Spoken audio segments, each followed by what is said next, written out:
네, 너무나도 은혜로운 찬양 감사합니다. 잠시 기도하겠습니다. 하나님 아버지, 저희들에게 하나님의 영광을 마음을 다해 찬양할 수 있는 입술을 허락하여 주시며 그것을 또한 고백할 수 있는 은혜를 허락하여 주시며 진심으로 감사드립니다. 이 시간 저희들이 주의 말씀을 대면하기 원합니다. 무엇보다도 그 말씀 앞에 저희가 정직하게 서게 하여 주시고 이 말씀을 통하여서 저희가 다시 한번 세상을 어떻게 살아가야 되는가, 주께서 저희들에게 맡겨주신 사명을 어떻게 감당해야 되는가, 그것을 깨달을 수 있는 은혜를 허락하여 주시옵소서. 부족한 종의 입술을 성령께서 친히 주장하여 주시옵시며 아버지, 그리하여서 듣는 이와 전하니 모두가 다시 한번 주의 말씀에 온전히 굴복하는 시간 될 수 있도록 주께서 역사하여 주시옵소서. 예수 그리스도 이름 받들어 간절히 기도드립니다. 아멘. 저희 좌우에 계신 분들과 함께 이렇게 격려하도록 하겠습니다. 하나님은 오늘도 살아서 우리 가운데 역사하십니다.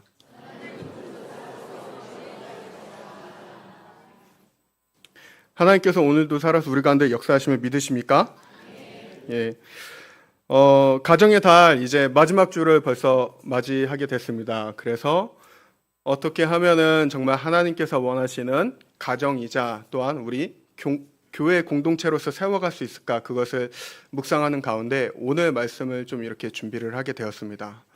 특별히 이제 어떤 부분을 같이 서론에 나누면 좋을까 고민을 하다가 이제 목회 데이터 연구소라고 하는 통계 이제 연구소가 있는데 거기에 좀 이렇게 들어가 봤습니다. 거기에 들어가 봤는데 최근 바로 5월 달에 가정의 달을 맞이해서 이렇게 올려놓은 통계가 있더라고요. 그것을 보는데 이제 뭔가 희망적인 게 올라올 줄 알았습니다. 근데 보니까 좀 읽어보면서 오히려 이게 진짜 현실일까? 라는 이런 생각이 들 정도로 좀 마음이 좀 아픈 부분들이 오히려 많이 있더라고요. 뭐냐면 화면 한번 띄워주시겠어요? 몇 가지를 좀 이렇게 같이 나누려고 하는데, 이렇게 가정의 달 리포트 한국인의 결혼 그리고 가족 가치관에 대해서 이렇게 조사를 했다고 합니다. 그래서 다음을 보시면은 뭐라고 나와 있냐면은 첫 번째로는 그 미혼 여성 3명 중에 1명은 결혼이 구시대적 제도다라고 이렇게 이제 얘기를 하기 시작했다라는 것입니다. 결혼은 구시대적인 제도이다. 그리고 그 다음으로 넘어가면 뭐라고 얘기를 하냐면 미혼 여성의 많은 52%가 결혼하고 싶지 않다. 이렇게 대답을 했다라고 합니다.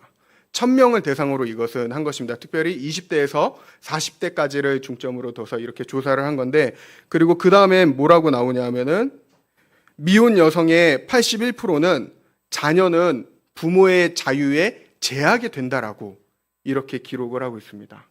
응답을 했다고 합니다.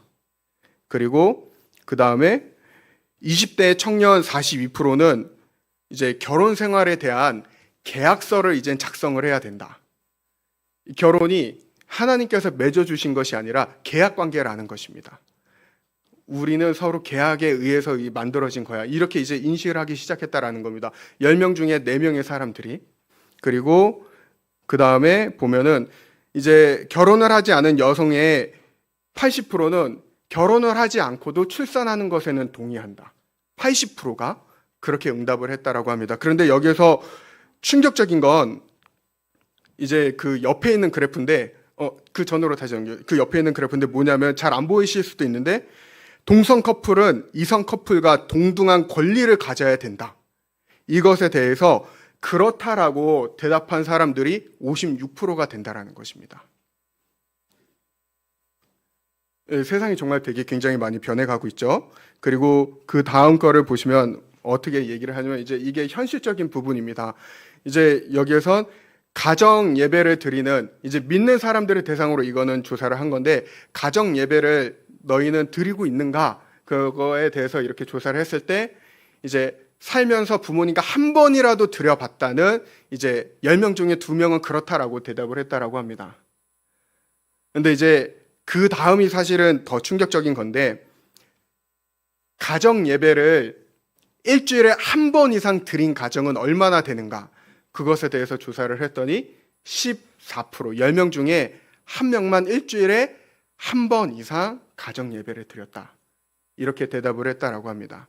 지금 이 전체적인 부분을 보시면서 아마 이제 조금씩 감이 오실 수 있는데 점점 저희가 살아가는 세대가 세상이 변해가고 있습니다. 근데 변해가는 것이 긍정적으로 변해가는 것이 아니라 점점 저희가 사는 이 실제로 사는 우리의 모습은 우리의 생활은 윤택해져 가는 것은 맞습니다. 기존과는 다르게 저희는 정말 굉장히 풍족하게 살아가고 있습니다. 근데 그러면 그럴수록 점점 사람들이 어떻게 변하면 오히려 세상을 이롭게 하거나 세상을 좀 더 선한 영향력을 미치기 위해서 함께 살아가는 좋은 세상을 만들기 위해서 마음을 모으는 것이 아니라 점점 나만 생각을 하는 그 생각으로 변해가기 시작한다라는 것입니다.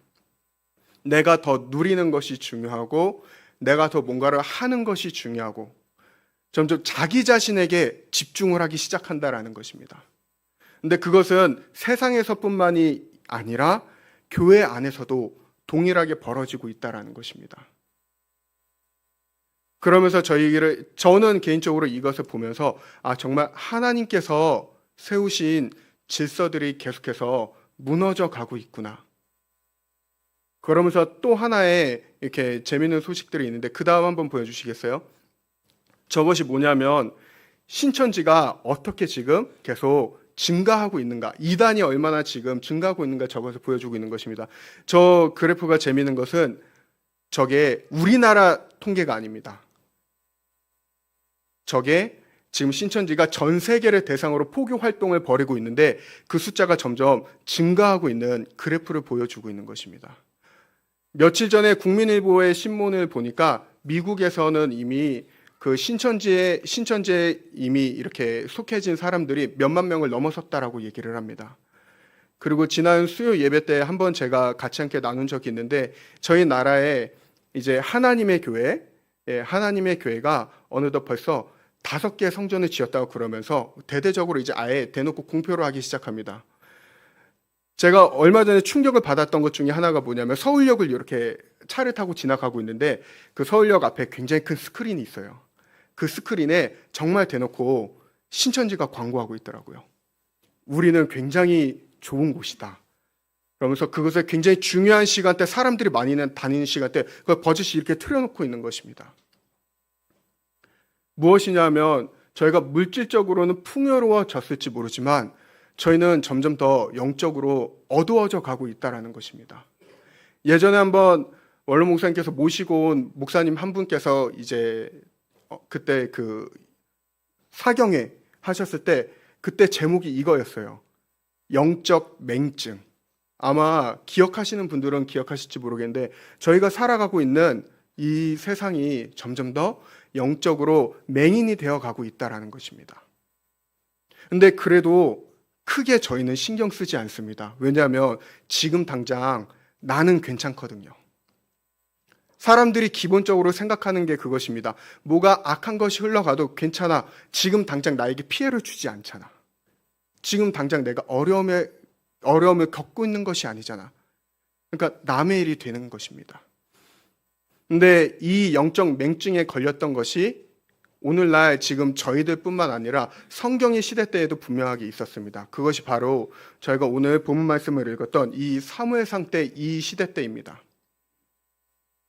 저희가 오늘 말씀을 읽었던 그 본문 말씀의 배경을 잠깐 이렇게 좀 설명을 드리자면은 이 흐름이 언제부터, 이 영적 맹증의 흐름이 언제부터 시작이 되었는가? 이것은 사사 시대 때부터 이미 시작이 되었다라는 것입니다. 이스라엘 백성들은 가나안 정복 전쟁을 통하여서 이제 말씀을 통한 중요한 것은 그들이 정복 전쟁을 활발하게 하면서도 하나님의 말씀에 순종하면서 땅은 정복했을지 몰라도 말씀으로 자녀들을 양육하는 데는 실패했습니다. 그렇기 때문에 그 모든 가나안 전쟁을, 정복 전쟁을 마치고 그들이 정착하게 되었을 때 그 시대 때 하나님께서 구원의 역사를 펼치셨던 그것을 눈앞에서 보았던 여호수아와 그 세대들은 모두 하나님에 대해서 온전히 존귀하게 여기는 마음이 그들에게는 있었어요. 경외하는 마음이 그들에게는 있었습니다. 하지만 사사기 2장, 즉 여기 여호수아와 그 다음에 그 여호수아 세대 때 같이 있었던 그 모든 세대가 죽고 난 다음에는 성경에 기록하는 것이 뭐냐면은 이제 여호와를 알지 못하는 세대로 들어섰게 됐다라고 분명하게 얘기하고 있습니다.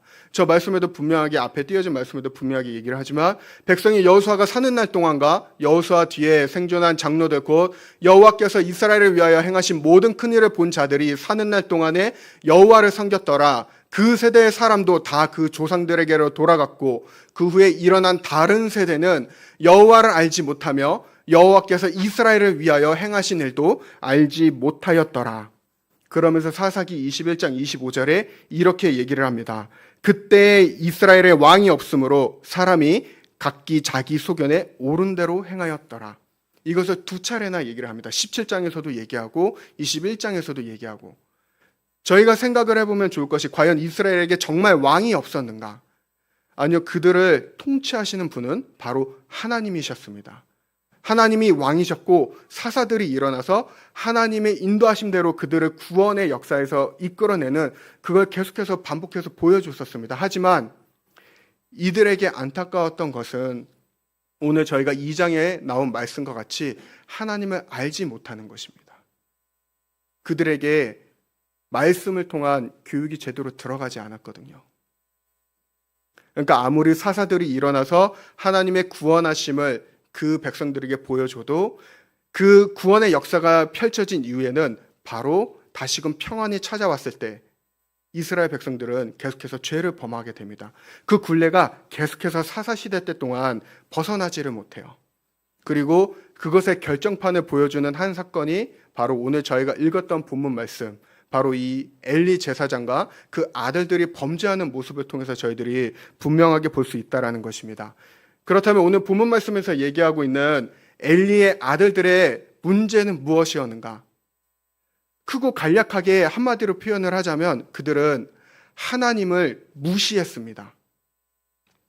저희가 오늘 읽었던 말씀을 보면은 저희가 오늘 읽었던 저희 12절의 말씀을 보면 이렇게 얘기를 합니다. 엘리의 아들들은 행실이 나빠 여호와를 알지 못하더라. 이 알지 못했다라고 하는 단어는 아까 저희가 읽었던 사사기 말씀에 나왔던 하나님을 여호와를 알지 못했다라는 말과 동일하게 쓰인 말입니다. 이것이 무엇이냐면 분의 벨리알이라고 하는 단어로 쓰인 건데 어쩔 때 사용하냐면 엘리 제사장이 이제 성소에서 실로에서 기도하고 있는 이 한나를 봤을 때 한나가 술에 취해서 이렇게 중얼중얼 하는 것처럼 봤어요. 그러니까 엘리 제사장이 한나를 보았을 때는 그런 느낌인 겁니다. 이게 어디에서 감히 성전에서 술 취해갖고 지금 저러고 있는가? 너는 악한 여자야. 그렇게 표현을 할 때 이 단어를 사용했고 그 다음에 하나님께서 기름 부으셨던 사울이 왕으로 세워졌을 때 그 왕을 무시하는 자들을 일컬어서 이 단어를 사용했습니다. 즉 이 단어를 엘리의 제사장의 두 아들들에게 사용했다라는 것은 이들의 행실이 정말 술 취한 자들과 같고 하는 행실이 언제나 악했다라는 것입니다. 그래서 저희가 새 번역을 보면 12절을 이렇게 아예 직역을 하고 있습니다. 그들은 행실이 나빠서 하나님을 무시하였다. 그리고 어떻게 그들이 무시하였는가 그것을 좀 더 상세하게 기록하고 있는 것이 그 이하에 있는 말씀들입니다. 보면은 일단은 제사를 드릴 때 하나님께서 분명하게 이들한테 알려주신 규례와 규정이 있었어요. 단 하나도 그것을 하나님의 말씀대로 따르지 않습니다. 자신들이 하고자 하는 대로 해요. 그래서 오늘 말씀에도 본 것 같이 삶은 고기, 원래는 제사장들은 자기들이 가져가야 될 몫이 정확히 정해져 있었습니다. 신명기든 레위기를 보면은 제사장은 고기의 어떤 부위를 가져가야 된다 그러면서 그걸 정확하게 표기를 해놨어요. 근데 쌍글이 다 그것을 무시합니다. 그러면서 어떻게 하면 자기네가 먹고 싶을 때 자기 사환, 자기의 말을 잘 듣는 사환들을 가서 시켜서 가서 갈고리로 건져 올려주는 어떤 고기든 내가 원하는 고기를 갖고 와라. 그 이야기가 오늘 지금 본문 말씀에서 얘기하고 있는 것입니다. 그러면서 그거로 끝나는 것이 아니라 그리고 여기에서 분명하게 얘기가 나오지만 하나님 앞에 제사를 드릴 때 기름을 완전히 다 태운 후에 그 다음에 음식을 먹어야 되는 것이 규칙인데 하나님께서 정하신 것이에요. 근데 어떻게 하냐면 전혀 신경 쓰지 않습니다. 그냥 제사를 하는 도중에 기름으로 태우고 있는 도중에도 아니 내가 먹고 싶어 그러니까 가져와. 말렸어요. 그렇게 하면 그걸 규례에 어긋납니다. 그렇게 했는데도 전혀 이 아들들은 듣지 않는 것입니다. 즉 이들에게는 하나님께서 주신 직분, 제사장이라는 직분이 분명하게 있음에도 불구하고 자신들의 직분에 맞는 책무를 감당하는 것이 먼저가 아니라 오히려 자신들이 누릴 수 있는 특권을 남용하고 있었던 것입니다. 자신들이 그 지위를 가질 수 있도록 은혜를 베풀어 주신 분이 분명하게 하나님이셨어요. 하지만 이들의 마음 가운데는 하나님이 계시지 않았습니다. 중요한 것은 이 죄를 범하는 것이 이들로서 끝나는 것이 아니다라는 것입니다. 이들이 하고 있는 이 죄를 범하는 것이 백성들로 하여금 같은 죄를 범하게끔 만들었다라는 것입니다. 이들이 드리는 예배, 이 제사장들이 드리는 인도하는 그 예배에 정말 그 제사에 하나님께서는 정말 계셨을까? 그렇지 않다라는 것이죠.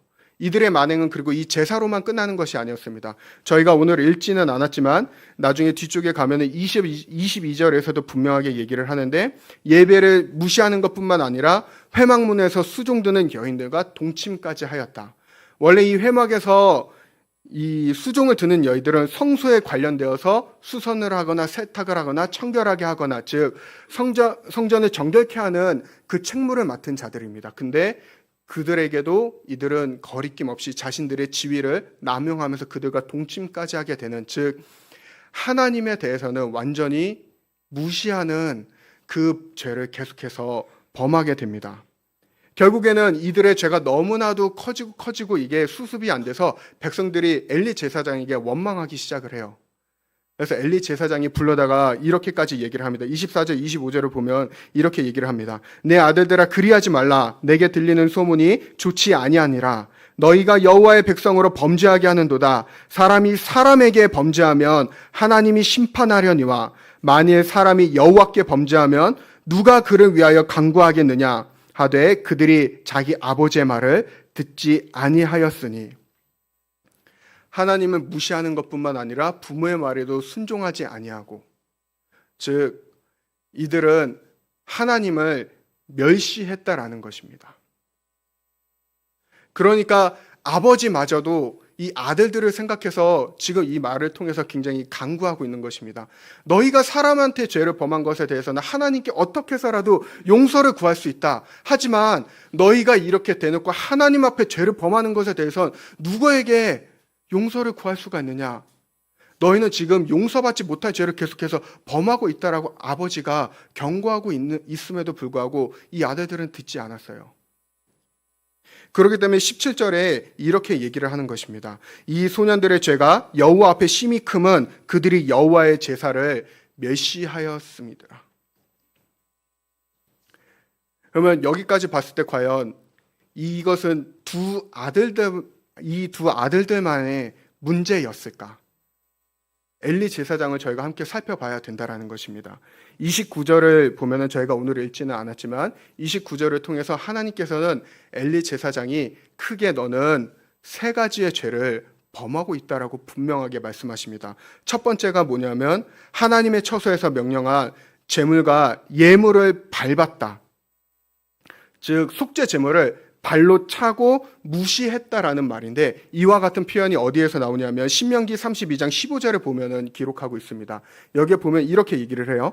여수르니 기름짐에 발로 찼도다. 내가 살찌고 비대하고 윤택하며 자기를 지으신 하나님을 버리고 자기를 구원하신 반석을 업신 여겼도다. 여기서 말하는 여수른이라고 하는 단어가 무슨 말이냐면 온전하고 의로운 자란 뜻으로서 하나님과 친밀한 관계에 있는 이스라엘을 가리키는 이상적이고 친근한 시적인 명칭입니다. 즉 이스라엘 백성아 너희가 기름지고 너희가 윤택하여 지니까 어떻게 하냐면 바로 나 하나님을 버리고 구원하신 반석을 업신 여겼다라는 거. 그리고 그것에 앞장을 섰던 게 누구냐면 바로 엘리 제사장 바로 너야. 그것을 분명하게 지금 말씀하고 계신 것입니다. 엘리 제사장이 먼저 하나님 앞에 죄를 이렇게 범했다라는 것입니다. 네가 먼저 나를 업신 여겼다. 두 번째는 너는 나보다 네 자녀들을 더 존중히 여겼다. 그리고 세 번째 뭐했냐면 여기에 보면은 비대해졌다라고 엘리 제사장이 비대해졌다라고 표현이 나오는데, 그것은 4장에도 마지막에 보면 엘리 제사장이 죽을 때도 같은 표현이 나옵니다. 하나님의 심판을 받아서 엘리 제사장이 의자에서 넘어져서 목이 꺾여서 죽게 되는데, 그때 엘리 제사장에 대해서 가르칠 때 그가 비대해져서 목이 꺾여서 죽었다라고 얘기를 해요. 무슨 말이냐면, 너는 나의 말대로 제사를 드리거나 나의 규례대로 따른 것이 아니라 네가 원하는 것, 네가 가지고 싶은 것을 네가 채우다가 네가 그렇게 비대해진 것이다. 사실 이 말씀을 읽는데 제가 좀 많이 찔렸습니다. 예, 이게 나보고 하시는 말씀인가? 예, 이렇게 읽으면서 이거 진짜 건강 관리 안 하는 것도 하나님 앞에 정말 죄가 되겠구나. 이거를 웃으면서 얘기는 하지만 정말 심각하게 다시 한번 이게 좀 마음에 깊이 와닿더라고요. 예, 생각나실 때 저를 위해서 기도해 주시면 예, 감사하겠습니다. 건강을 잘 관리할 수 있도록. 이 이야기가 저희들에게, 성경이 말하는 이 이야기가 저희들에게 무슨 메시지를 지금 주고 있는 것입니까? 콩 심는데 콩 나고 팥 심는데 팥 났나라고 저희가 얘기를 하죠. 즉 부모의 죄가 자녀에게도 계속 흘러가고 있다라는 것입니다. 어떤 직분이나 어떠한 직업을 망라하고 그가 아무리 제사장으로서 하나님을 예배하고 백성들에게 하나님의 말씀을 전하는 자였어도 그가 영적 맹증에 걸려서 하나님을 존귀하게 여기는 것에 마음을 쓰는 것이 아니라 그 특권을, 지위를 남용하여서 자기 자신을 살찌우는 그 모습이 자기 자녀들에게도 그대로 흘러갔다라는 것을 분명하게 지금 오늘 말씀은 보여주고 있는 것입니다. 그리고 중요한 것은 이것이 이 가정 안에서만 끝나는 것이 아니었다라는 것입니다. 이들의 죄로 인하여서 백성들까지도 원하지 않은 고통을 감내하게 됩니다. 사무엘상 2장 32절을 보면 이렇게 표현을 해요. 너는 내 처소에 환난을 볼 것이요. 즉 이스라엘에 내리는 복이 엘리의 가정을 통하여서 오히려 고통으로 변환이 된다라는 것을 하나님께서는 지금 말씀하고 계시는 것입니다. 그러면서 이게 실제적으로 사무엘상 4장에 가면 벌어지게 돼요. 엘리 제사장과 이 자녀들의 죄로 인하여서 이제 블레셋과 전투를 하게 되는데 거기에서 이스라엘은 패하게 됩니다. 그러면서 하나님의 언약궤를 빼앗기게 돼요. 3,000명의 군사가 죽게 되고, 그러면서 다시 마음을 봅니다. 우리가 다시 하나님의 이름으로 나아가자. 다시 전쟁을 벌이러 나아가는데 오히려 거기서 더 크게 패하게 됩니다. 그리고 그 자리에서 그 전쟁을 통하여서 3만 명이 죽게 됩니다. 즉 한 가정의 불순종이 그 가정 안에서만 끝나는 것이 아니라 그것이 주변에게로까지 퍼져 흘러가게 된다라는 것입니다. 죄는 그렇게 흘러가는 힘이 있습니다. 저희가 죄에 대해서 결코 작은 죄라고 할지라도 절대 간과해서는 안 되는 것은, 아무리 작은 죄일지라도 저희가 그것을 허용하고 내비두면은 그것은 계속해서 힘이 키워진다라는 것입니다. 죄는 결코 저희가 무시할 수 있는 게 아닙니다. 그리고 이 모든 근본적인 이유, 너희가 어찌하여 이렇게 제사장의 직분을 맡고도, 너희 가정이 나에게 이러한 특권과 은혜를 받고도 이렇게 타락할 수밖에 없었는가? 이스라엘이 왜 이렇게 하나님 앞에 심판을 받게 되었는가? 그 근본적인 이유를 30절에서 분명하게 얘기하고 있습니다. 뭐라고 얘기하냐면, 너희는 하나님을 존귀 여기지 않았다. 30절의 말씀을 저희가 같이 함께 한 목소리로 읽어보도록 하겠습니다. 시작. 그러므로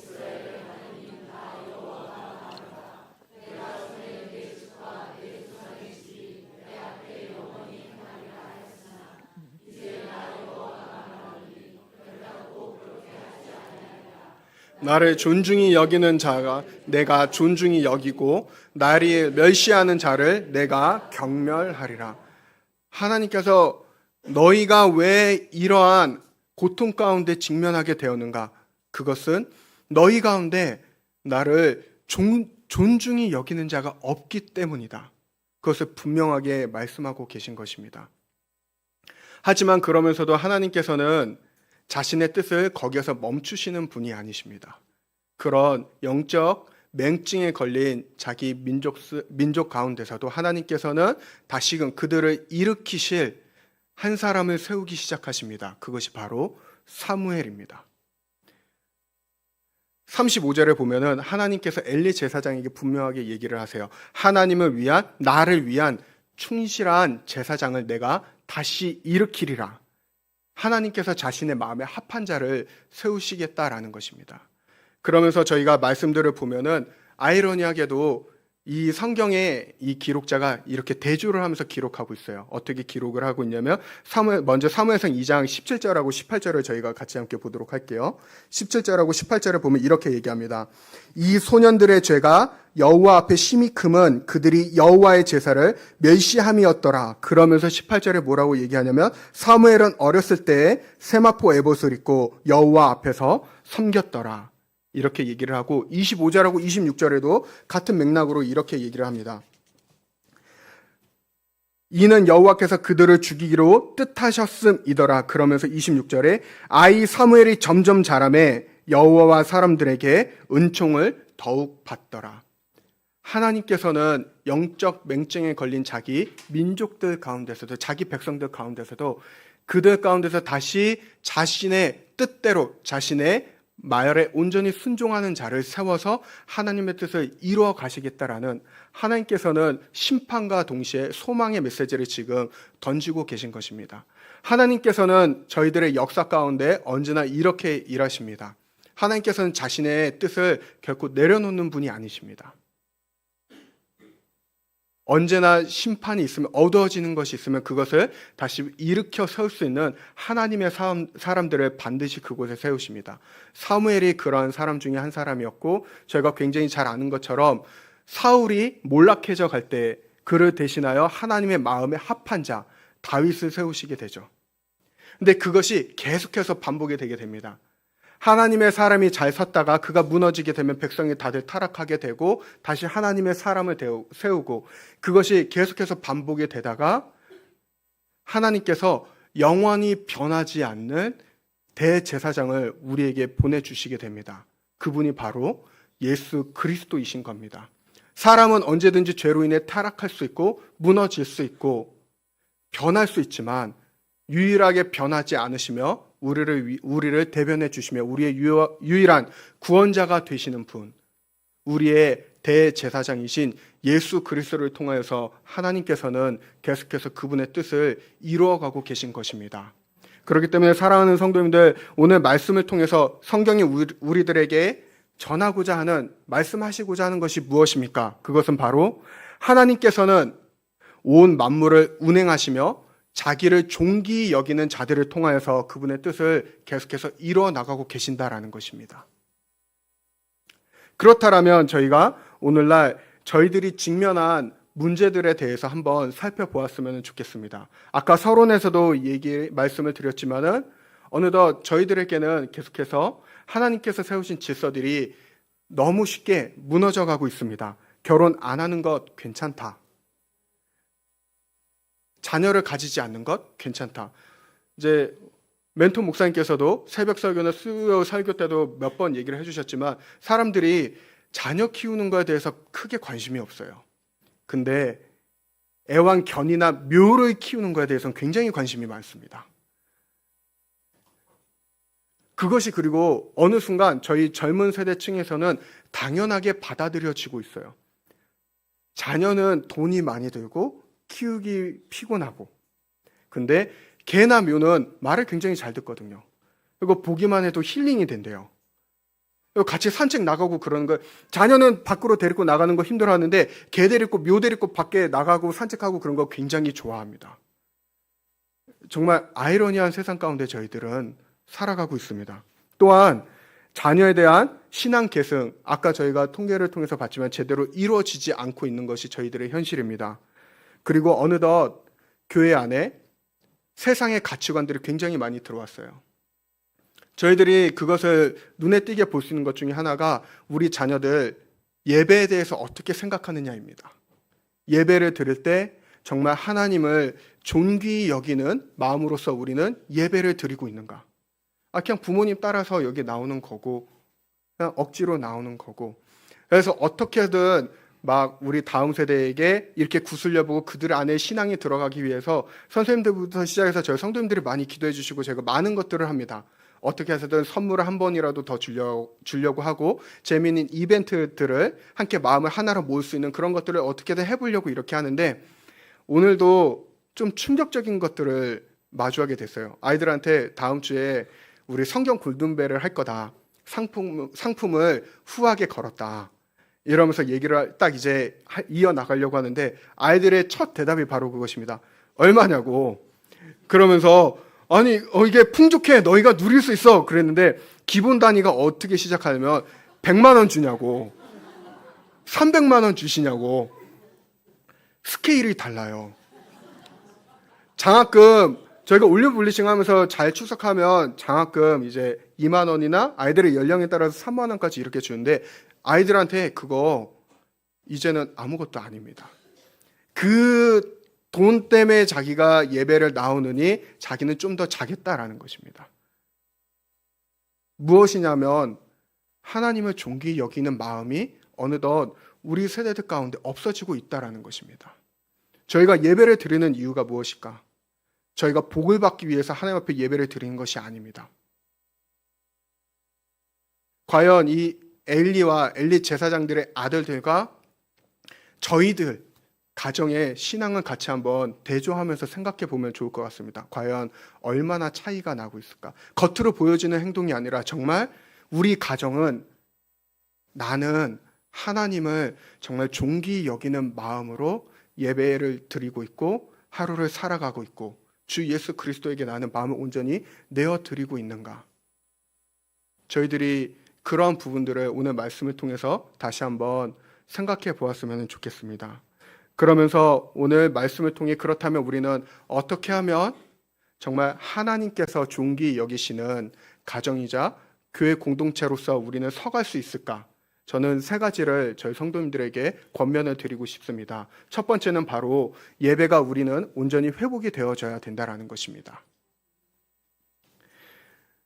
지금 저희 성도님들께 손을 들라고 하지는 않겠습니다. 하지만 저희 마음으로 한번 생각해 보시면 좋을 것 같아요.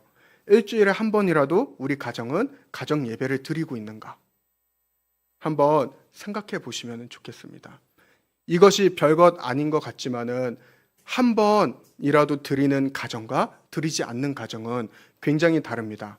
혹시 다음 거 한번 보여주시겠어요?